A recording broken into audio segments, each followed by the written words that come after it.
Mindful chapters Hindi. नमस्कार दोस्तों, आपका स्वागत है हमारे चैनल माइंडफुल चैप्टर्स हिंदी में।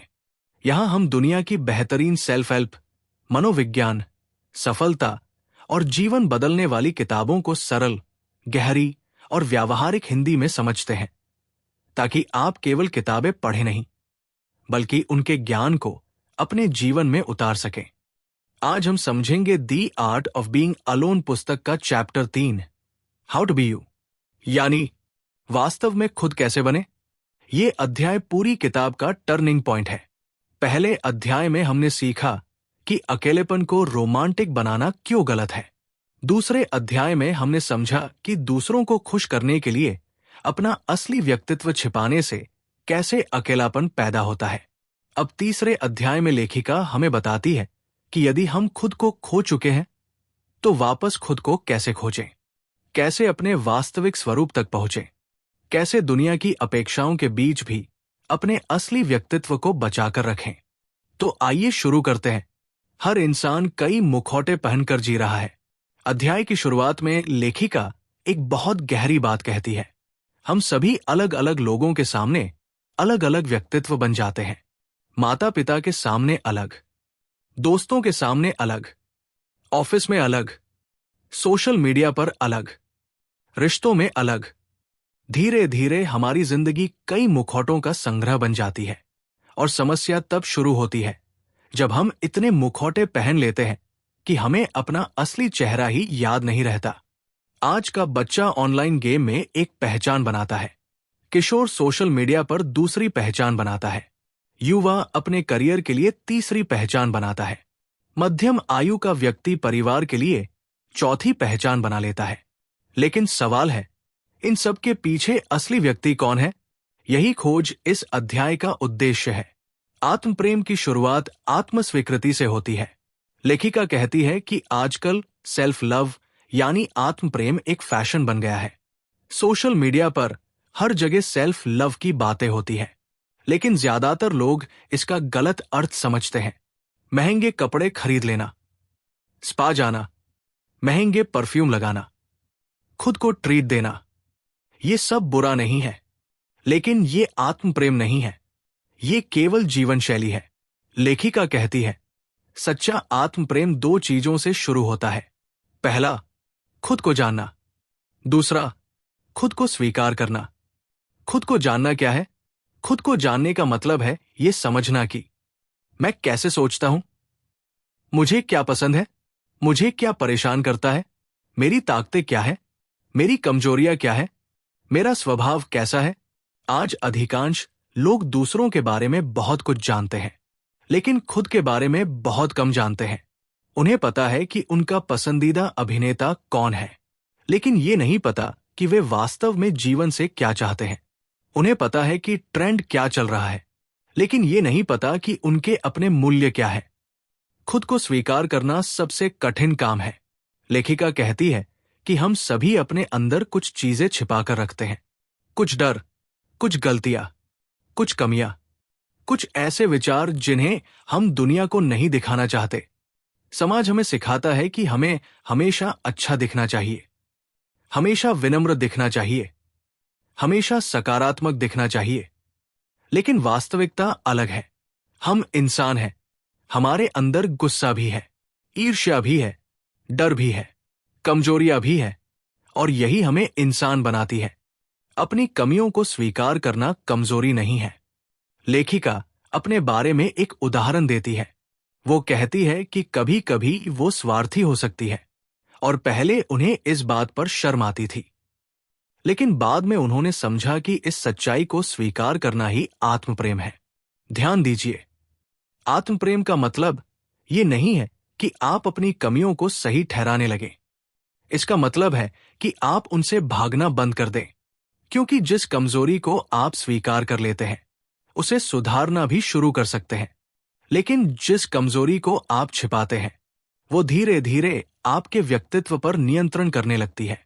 खुद को जानना एक जीवन भर की यात्रा है। लेखिका कहती है कि आप कोई गणित की किताब नहीं है जिसे एक बार पढ़कर पूरी तरह समझ लिया जाए। आप लगातार बदल रहे हैं।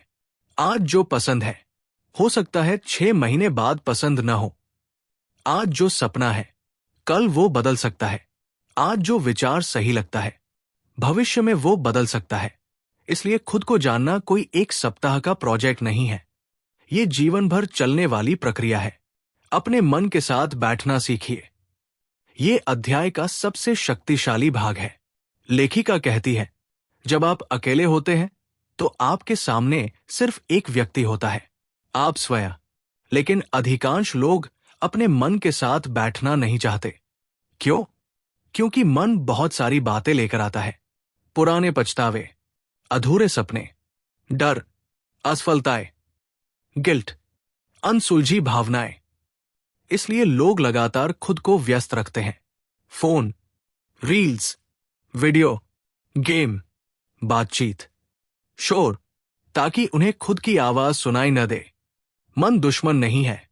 लेखिका कहती है कि जब उन्होंने अपने विचारों को समझना शुरू किया तो उन्हें एहसास हुआ कि मन उनका दुश्मन नहीं है। मन केवल उन चीजों की ओर इशारा करता है जिन्हें वे लंबे समय से अनदेखा कर रही थी। यही बात हम सभी पर लागू होती है। हमारे भीतर जो बेचैनी है, वो दुश्मन नहीं है। वो एक संकेत है कि कुछ ऐसा है जिसे समझने और स्वीकार करने की आवश्यकता है। रोज 10 मिनट खुद के लिए। लेखिका एक सरल अभ्यास सुझाती है। हर दिन 10 से 15 सिर्फ अपने साथ बिताइए। कोई फोन नहीं, कोई संगीत नहीं, कोई सोशल मीडिया नहीं, बस आप और आपके विचार।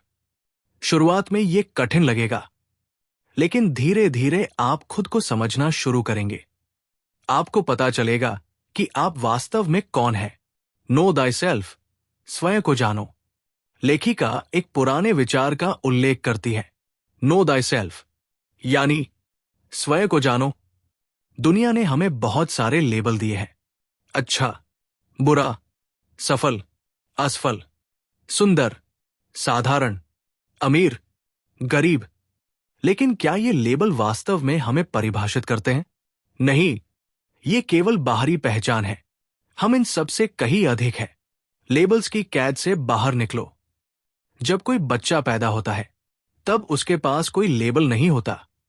वो सिर्फ अस्तित्व में होता है। लेकिन जैसे जैसे हम बड़े होते हैं, समाज हमें अलग अलग लेबल देता जाता है और धीरे धीरे हम उन्हीं लेबल्स को अपनी पहचान मान लेते हैं। लेखिका कहती है, किसी एक लेबल को अपनी पूरी पहचान मत बनने दीजिए। आप केवल अपनी नौकरी नहीं है, आप केवल अपने रिश्ते नहीं हैं, आप केवल अपनी सफलता या असफलता नहीं है, आप उससे कहीं अधिक है।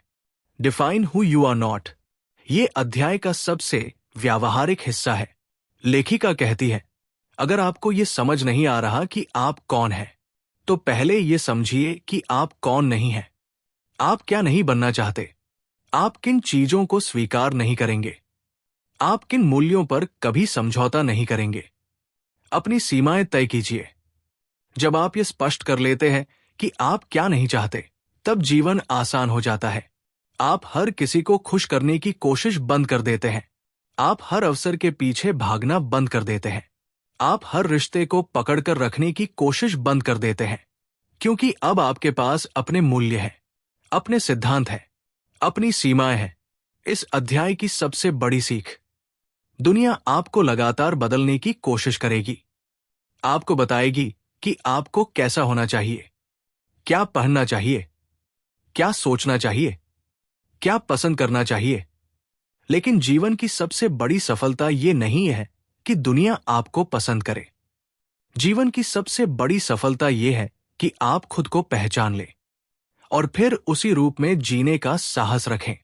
चैप्टर 3 की अंतिम सीख, खुद को जानिए, खुद को स्वीकार कीजिए, अपने मन से दोस्ती कीजिए, दुनिया के लेबल से ऊपर उठिए और सबसे महत्वपूर्ण, ऐसे इंसान बनिए जिसे देखकर आप खुद गर्व से कह सकें, ये मैं हूं और मुझे खुद होने पर गर्व है।